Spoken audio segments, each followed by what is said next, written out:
Bulubaria. Bulubaria itu tiga gunung, rentetan tiga gunung, Gunung Lompobatan dan Bawah Karaeng. Oh, oke. Nah itu, jadi gunung kedua terbersih di Indonesia. Berbicara masalah tektok misalnya, Iya. gunung itu tidak bisa dipakai tektok, itu udah ada di SOP itu. Kalau buat saya, semua boleh, Boleh. ya ikut-ikutan boleh.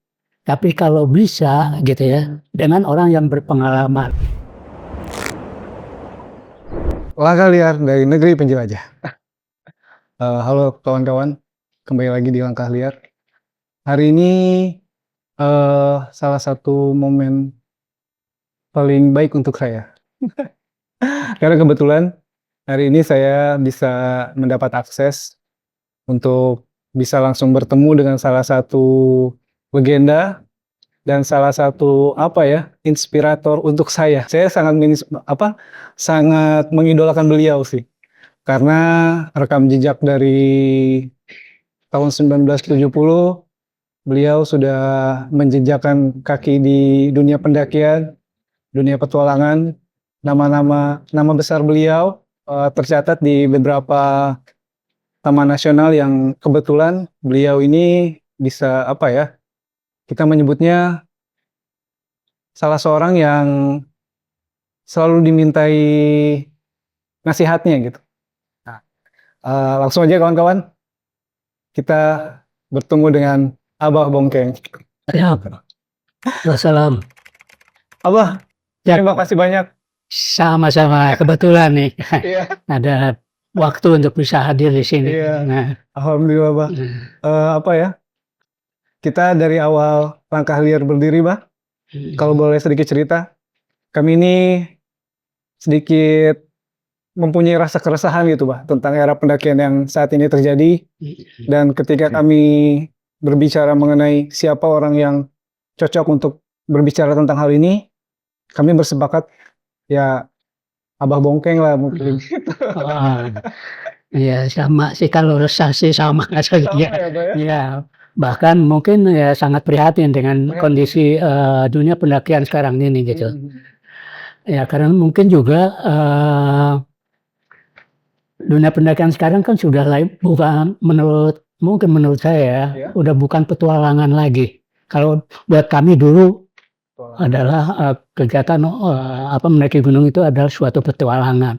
Kalau sekarang udah rekreasi, objek wisata malah sekarang taman nasional ya, Bah? Iya, udah dijadikan tempat piknik lah gitu kan. Iya betul, Bah. Karena tanpa wawasan pengetahuan sekarang udah bisa gitu melakukan kegiatan pendakian gunung ini. Benar, Bah. Ya. Karena sekarang ini bisa dibilang banyak pendaki instan ya, Bah? Betul, ya. Malah kadang saya suka melihat, Bah, di tren media sosial ini banyak banget pendaki tektok, tapi rasanya keilmuannya kurang tuh, Bah. Betul. Betul ya, Bah ya? Iya. Menurut Abah gimana itu? Iya, itu yang kita khawatirkan gitu. TikTok itu mungkin karena karena tren sekarang. Tren ya? Ya sementara dia datang bukan dari seorang pendaki gunung lah. Iya. Ya, atau bukan datang dari pecinta alam. Pecinta alam. Ya. Karena sementara pendaki gunung itu kan identik dengan pecinta alam gitu kan. Ya, jadi orang menilainya ini pecinta alam gitu, padahal itu bukan gitu. Itu yang jadi masalah ya buat saya gitu. Ya kenapa dengan adanya pendaki TikTok gitu ya begitu meningkat sekarang kan udah mulai rame gitu ya. Ya karena dia tidak punya wawasan pengetahuan tentang arti mendaki gunung aman dan nyaman itu seperti apa gitu. Iya. Karena dia tidak punya basic pengetahuan tentang teknik hidup dalam terbuka. Iya, sepakat, Pak. Iya, kalau mungkin dia tahu ya mendaki gunung itu mengandung dan mengundang bahaya.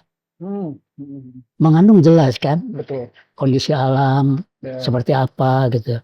Nah kita datang mengundang bahaya itu ya. Iya. Iya. Iya betul. Nah bagaimana caranya untuk kita datang mengundang itu, tapi kita sudah siap untuk segala-galanya. Iya. Misalnya diterjang badai, ya. Betul.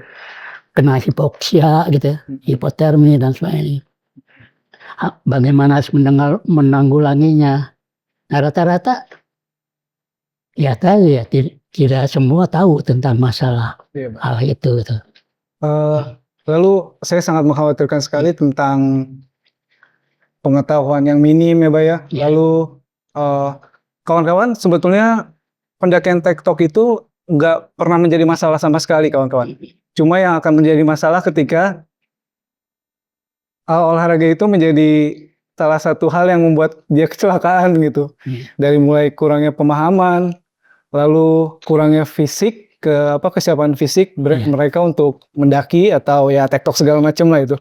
Malah bah, kemarin itu saya sempat ngeliat bah, untuk kami nih, untuk kebetulan saya era milenial gitu bah. Iya. Kegede aja, saya kalau dari dulu kita dipersiapkan setidaknya 1 bulan atau paling maksimal pun 1 minggu kita harus latihan fisik dulu. Betul. Kalau sekarang kayaknya banyak sekali pendaki baru, nggak pendaki baru sih ya, pendaki yang nyoba-nyoba di dunia ini, mereka malah langsung terjun ke dunia tektok gitu. Iya, ya kembali ke sana itu gitu. Dia tidak tahu kalau gunung itu ya mengandung dan mengundang bahaya gitu kan. Betul. Ya, ada 2 faktor bahaya yang mengancam keselamatan kita ya sebagai pendaki gunung gitu. Yaitu objek dan subjek. Objek dan subjek. Ya, istilah kerennya objective danger dan subjective danger. Objective danger bahaya yang datang dari alam itu sendiri kan. Misalnya masalah cuaca ya. Cuaca udah nggak bisa dihindari lagi lah. Udah pasti ada di sana gitu. Nah, subjek itu tuh bahaya yang datang dari diri kita sendiri. Nah, kalau kita tidak siap dengan hal-hal yang berkaitan dengan untuk mengatasi lah, khususnya ya teknik hidup yang terbuka, ya jadi masalah gitu. Itu kesalahan kita, kesalahan diri kita. Jadi subjective danger itu yang paling ini. Jadi mengsepelekan tadi, yang menggampangkan tadi, karena orang lain juga bisa kok. Nah, itu Pak. Lihat di Sosial, ya tayangan yang mereka bikin lah gitu kan. ya. Nah, itu yang sebetulnya sangat prihatin lah gitu. Nah, bagaimana caranya untuk mengajak mereka untuk tahu gitu ya. Ya mungkin lewat tayangan-tayangan yang bisa mengedukasi atau memberikan wawasan lah. Karena untuk kegiatan mendaki gunung sekarang ya bisa tanpa mengikuti misalnya satu organisasi gitu ya. Harus mengikuti pendidikan dasar. Tidak lah. Tidak harus kalau sekarang ini. Sekarang kan udah mulai ya teknologi udah tinggi lah ya. Untuk mengetahui tentang wawasan, pengetahuan, teknik hidup dalam terbuka tuh apa aja. Misalnya tentang materi tentang survival, navigasi darat gitu ya, peta kompas dan sebagainya. Itu sebetulnya kalau zaman sekarang udah bisa kita unggah dari Google aja gitu kan. Udah tersaji lengkap ya. Udah tersaji lengkap. Belum lagi masalah perlengkapan. Nah, kalau zaman saya dulu mungkin gitu ya, harus mengikuti pendidikan itu. Dan saya juga mungkin seperti halnya anak-anak sekarang. Saya juga mungkin dulu FOMO, ikut-ikutan. Iya. Karena melihat senior-senior. Ya senior-senior khususnya di Wanadi kan. Ya saya dulu masuk Wanadi kan tahun 73. Ya, 1973. Wanadi berdiri tahun 64 ya. Nah, yang memulai dari 64 kan jadi trendsetter gitu.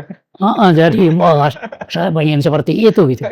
Nah, tapi pada tahun 70 sebelum saya masuk perhimpunan Wanadi itu perhimpunan pendaki gunung udah mulai agak rame. Oh, agak rame. Ya, tapi baru di kalangan amatir. Sekarang kan kebanyakan dari kaum kampus ya. Yang Mapala gitu. Yang masih sering pendidikan sih di kalangan kampus. Iya, kampus. Yang Mapala ya.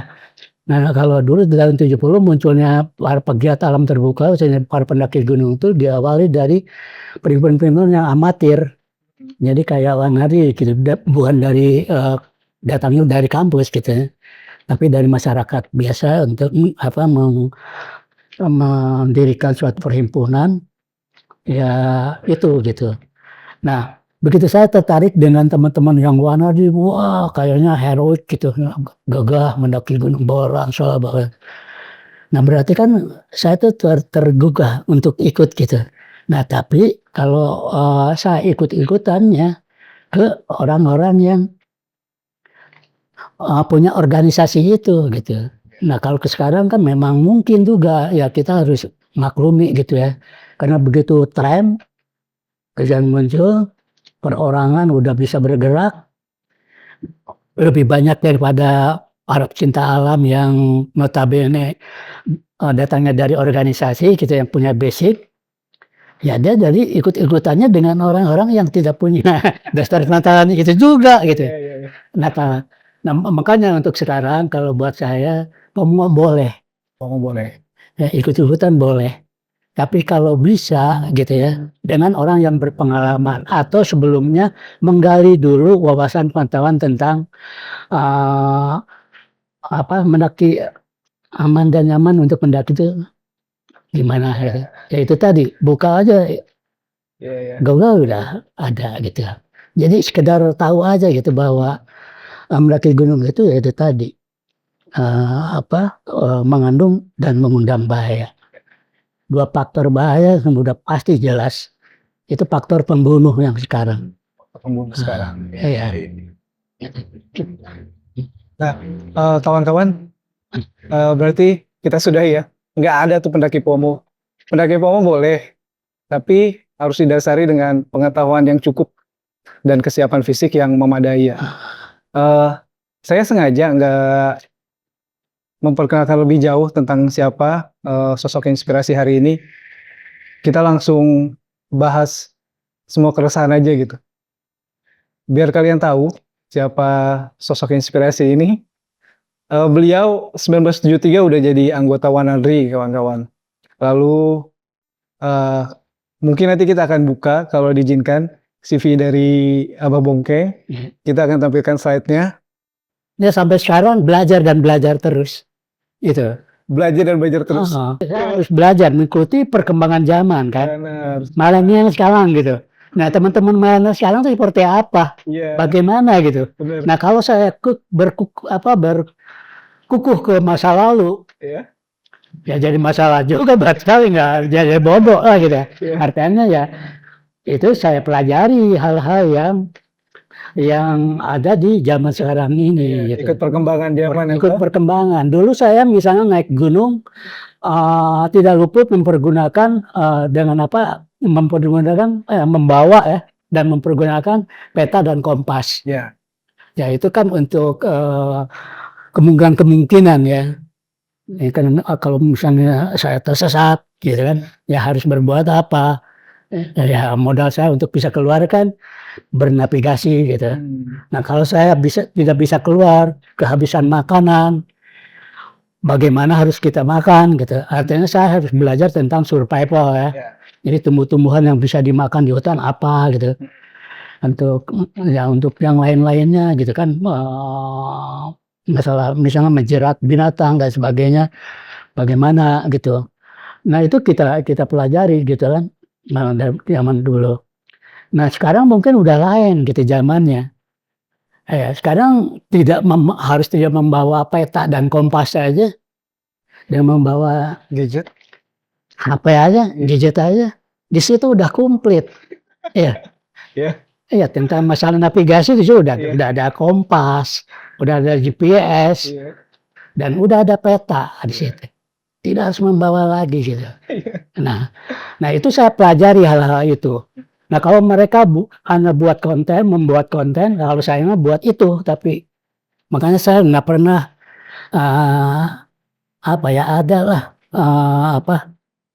membuat konten gitu. Saya nggak bisa soalnya. bukan nggak bisa, sebenarnya kan kalau mau belajar kan bisa gitu ya, karena memang mengikuti perkembangan zaman itu ya. Tapi untuk ke sana saya enggak gitu. Saya enggak. Karena tujuan saya mendaki gunung itu bukan itu. Jadi saya mendaki gunung ya untuk ziarah, Ziarah. ya mengenal kebesaran Sang Pencipta. Oh, oke. Jadi saya datang ke gunung itu untuk menziarahi gunung itu. Gitu. Bukan untuk berbuat ya semena-mena lah. Kalau sekarang kan banyak yang datang ke sana lewat apa?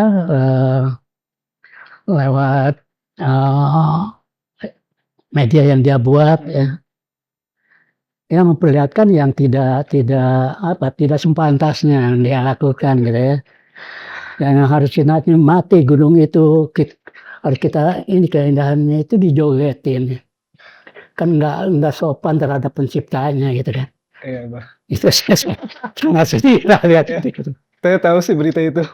Ya, banyak gitu ya. Iya. Banyak. Bahkan ya untuk itulah mereka datang gitu. Jadi tujuannya tak lain gitu ya. Untuk itu. Exposure. Jadi bukan untuk mensyukuri ya. Begitu nyampe ke puncak betapa indahnya gitu kan. Gitu. Bersyukur gitu. Ya, kita bisa nyampe ke sana gitu. Ini mah kan ini gitu.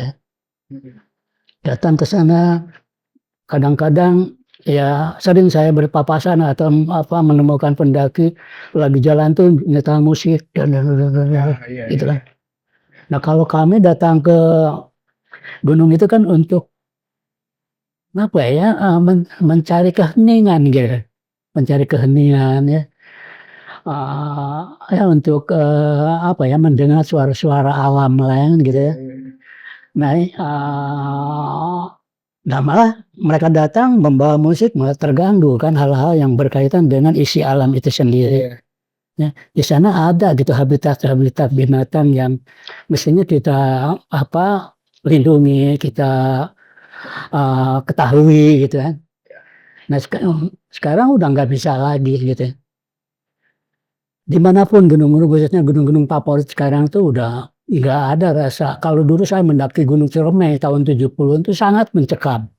Oh iya. Sangat mencekam karena sepi gitu kan. Peminatnya Sepi. sedikit ya, Bang? Iya. Terus dengan adanya apa namanya ya cerita-cerita ya, cerita-cerita bahwa masalah mistis gunung itu gitu kan. Nah itu jadi malah ini ya, malah gimana gitu kita penasaran gitu, pengen tahu tentang hal-hal itu gitu. Nah kalau sekarang udah nggak ada asiknya lagi gitu untuk masalah itu gitu. Nah, Beda era ya, Bang? beda era. Nah tapi ya itulah zaman, karena sekarang udah zaman mudah ya gitu. Zaman mudah tapi ya kemudahan itu tidak dia pelajari gitu. Ya asal dia apa ingin naik gitu tanpa tidak membayangkan ya bahayanya itulah gitu, ya kan? Iya betul, Bang. Karena melihat tayangan-tayangan yang itu tadi, jadi banyak yang apa lupa lah bahwa kita sebelum kita memulai ingin melakukan kegiatan mendaki gunung itu harusnya ya mengetahui dulu kita tentang bagaimana kesiapan kita untuk menghadapi hal-hal yang mungkin nanti akan terjadi di gunung gitu. Iya, iya betul, Bang. Nah, Lalu tadi kan Abah sempat nyinggung nih, Bang, soal suara ya apa speaker lah ya, Bang. iya, Suara speaker yang kita juga kalau lagi jalan nanjak barengan sama orang yang bawa speaker dan keras tuh, iya, kita juga keganggu deh, Bang. nah, iya, Itu masih banyak, Bah, terjadi sekarang dan beberapa kali saya mendaki pasti pernah ketemu orang-orang seperti itu. iya. Dari sudut pandang Abah nih, Bah, selain hal-hal sederhana semisal kita terganggu, ada hal apa lagi sih, Bah, yang memang nggak boleh loh ternyata bahwa apa kita lagi mendaki itu sambil dengerin speaker yang kenceng-kenceng gitu. Menurut Abah gimana, Bah? Ya menurut saya karena ketidaktahuan dia gitu. Tidak tahu. Awalnya itu aja. Sebenarnya memang nggak boleh ya, Bah?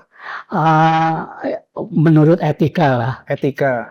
Ya boleh-boleh aja, tapi ya tidak pada saat itu lah gitu kan. Ya boleh kan. Iya. Apalagi untuk sekarang gitu. Zaman teknologi yang tinggi. Tidak harus dikeluarkan lah suara itu. Dengan adanya. Itu kan udah bisa gitu. Iya. Nah kalau dia tahu gitu punya etika. Iya, etika. Gitu. Nah kalau saya hal-hal itu maklum gitu. Maklum adanya. Nah, tapi kita yang tahu ya harus bagaimana caranya untuk memberikan hal-hal positif lah buat mereka gitu ya. Apa melalui gimana caranya lah gitu ya. Teguran ringan lah ya, kasih tahu. Karena untuk apalagi untuk anak-anak sekarang lah. Kalau kita misalnya ketemu dengan yang membawa musik, kita tegur. Iya. Mungkin dia tidak akan enak, bahkan mungkin dia akan emangnya lu siapa gitu kan. Iya, dia akan pandang bulu gitu. Begitu juga mungkin yang ini sering saya ini melihat teman-teman pendaki buang sampah gitu. Saya mau negur udah ini. Akan lebih baik saya ambil gitu kan matanya, saya masukin tanpa bersuara sadar gitu. Itu aja gitu, jangan karena kalau ditegur udah pasti anak-anak sekarang kan gak ada gitu. Ya. Abah aja ngerasain. Ngerasain. Ya jadi kalau saya sih ya itu tadi mengikuti perkembangan zaman dari segala bidang, menggali pengetahuan. Jadi saya dan juga menggali wawasan khususnya karakter anak-anak sekarang gitu. Nah kalau kita nanti mau membenahi dia, ya bagaimana caranya untuk ya bisa diajak berbicara, bisa diajak untuk bisa menerima apa yang kita berikan tentang masalah khususnya ilmu pengetahuan tentang teknik hidup dalam terbuka gitu. Itu saya mungkin udah jarang lah mendaki gunung, khususnya gunung-gunung favorit ya. Kenapa, Pak? Karena udah nggak enjoy. Udah nggak enjoy? Nggak enjoy. Apalagi misalnya untuk ya udah hampir rata-rata, tidak hanya satu gunung lah. Ngantri di gunung, kayak mau ngantri beli tiket ke bioskop, ya kan? Iya. Apalagi itu saya liburnya panjang ya. Kaget banget lah. Iya. Pernah saya sekali gitu. Karena saya diundang jadi bintang tamu lah dalam suatu apa yang namanya kalau bawa tamu tuh open trip gitu ya. Ada open trip yang meminta saya untuk menjadi ya bintang tamu buat para pesertanya gitu. Kebetulan ke Gunung Gede lewat Gunung Putri. Waduh. Kan saya suka ngebayangin atau melihat tuh, kok ini. Nah saya pengen tahu juga gitu. Kita bener nggak gitu atau cuma itu gitu kan? Ternyata memang benar. Biasa saya dulu 2 jam 3 jam bisa nyampe Surya Kencana lah. Ini sampai 6-7 jam. Diam ngontrol gitu. Wih kaget juga gitu. Nah belum lagi ya begitu itu sambil lihat yang buang sampah sembarangan, wah udahlah sedih saya itu. Sedih. Nah hal-hal itu yang mungkin saya khawatirkan lah sekarang gitu ya. Ya harus berbuat apa. Nah makanya saya sekarang mencari mencari gunung-gunung yang baru dibuka untuk mau join. Kebetulan saya di Eiger punya misi untuk untuk join atau mengadopsi gunung yang mau bersih gitu. Yang mau bersih. Ya. Gunung apa aja Pak sekarang? Kenapa? Gunung apa aja sekarang yang lagi? Yang kebetulan yang sudah tergarap misalnya Gunung Kembang. Gunung Kembang di Wonosobo itu anak Gunung Sindoro. Ya. Di sana saya mengatakan gunung itu adalah gunung zero waste mountain. Iya, sepakat Mbak. Iya. Jadi gunung tanpa sampah di sana.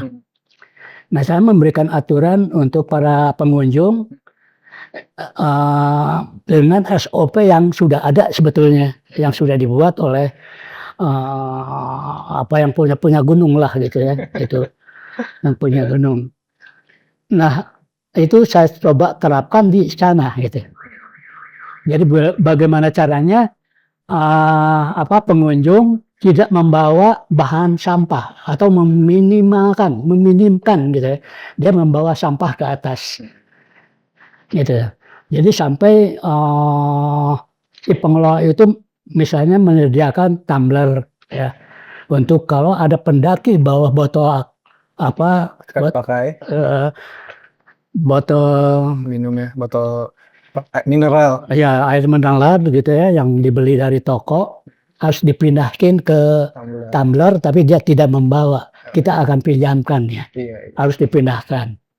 Bawa super mie misalnya, tidak membawa super mie dengan plastiknya ininya, tapi plastiknya harus dibuang, taruh di base camp, pindahin ke box misalnya Tupperware atau apa. Kalau tidak membawa, nih kami sediakan, kami pinjamkan, dipindahin gitu. Nah, hal-hal seperti itu yang kami olah di Gunung Kembang. Gunung Kembang. Ya, alhamdulillah bisa berjalan, ya. Dan ternyata banyak gitu yang ini. Bahkan dia jadi pelajaran baru buat dia gitu. Iya.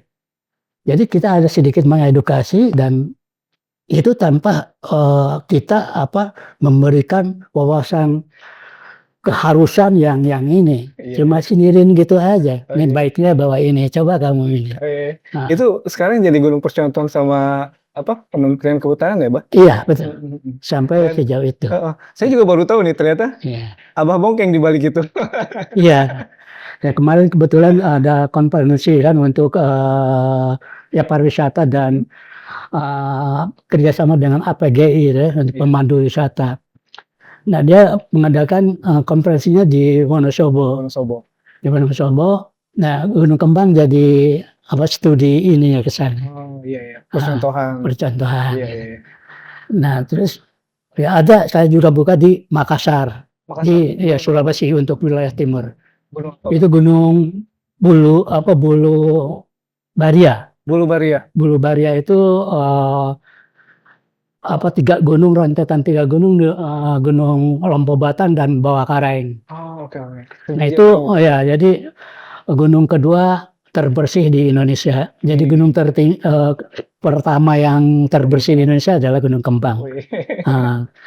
Terus juga saya sudah ini nanti mau ada yang mau di launching juga untuk gunung di Sumatera Barat. Ada itu sekarang udah mulai banyak yang ini gitu. Ya. Lalu ini menarik sih, Bah, sebetulnya. Ketika berbicara Taman Nasional ya, Bah. Ya, betul. Lalu Taman Nasional harus mengambil contoh di gunung yang pengelolanya oleh masyarakat gitu, Bah. Betul. Sebenarnya apa sih, Bah, yang salah dari pengelolaannya atau apa gitu dari Taman Nasional? Iya, saya nggak tahu yang salah itu dari mana gitu ya. Sementara sebetulnya aturan main untuk masuk taman gunung-gunung khususnya Taman Nasional ya. Gunung-gunung yang ada di lingkup Taman Nasional itu sudah punya SOP sebetulnya. Sebetulnya sudah punya SOP. Dan juga di SOP itu sampai ke tingkat kesulitan gunung itu sendiri. Grading. Ya. Tadi berbicara masalah tektok misalnya. Iya. Gunung itu tidak bisa dipakai tektok, itu udah ada di SOP itu. Jadi ada kelas-kelasnya atau grade-grade-nya. Yeah. Itu dari grade 1 sampai grade 6. Grade 5. Jadi untuk kelas pemula, untuk kelas menengah, dan sampai masalah untuk tektok gitu ya. Itu sudah ada sebetulnya gitu. Nah, kenapa enggak dipakai gitu SOP itu? Ya siapa yang harus itu kan gitu, saya nggak ngerti lah tentang apa ya, yang berkuasa untuk masalah itu gitu. Jadi di masa pengelolaan untuk gunung-gunung taman nasional pada khususnya gitu. Karena sebetulnya udah ada gitu ya. Udah ada ya. Sudah ada.